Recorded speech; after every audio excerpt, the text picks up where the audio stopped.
সবাই ধরে বারবার, কিন্তু শিবির ধরবে একবার। জায়েদ মনে করেছে তারা ইতিহাসে সবচেয়ে বড় ভুল পদক্ষেপ নিয়েছে। শিবিরের প্রত্যেক কর্মীর রক্তের নামে রক্ত দিয়ে আপনাদের বদলের ইতিহাস আমরা লিখবো ইনশাআল্লাহ। মনে রাখবেন, শিবির ছাড় দেয় কিন্তু ছেড়ে দেয় না। ইসলামী ছাত্র শিবির সবাই ধরে বারবার, কিন্তু শিবির ধরবে একবার। ইসলামী ছাত্র শিবির তার প্রত্যেকটি কর্মীর গায়ে যে আপনারা আঘাত করেছেন, রক্তাক্ত করেছেন, শহীদ করেছেন, খুন করেছেন, এই প্রত্যেকটি খুনের বদলা শিবির নেবে ইনশাআল্লাহ। কাজে আন্দোলনের জন্য উদাত্ত আহ্বান জানাবো। এই খুনি বিএনপি, চোরের দল বিএনপি, চাঁদাবাজের দল বিএনপিকে আপনারা রুখে দেন।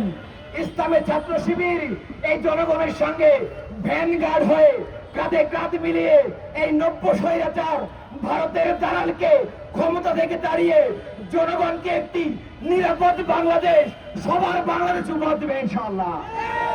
সে আন্দোলনে অংশগ্রহণের আহ্বান জানিয়ে আমার বক্তব্য শেষ করছি। বাংলাদেশ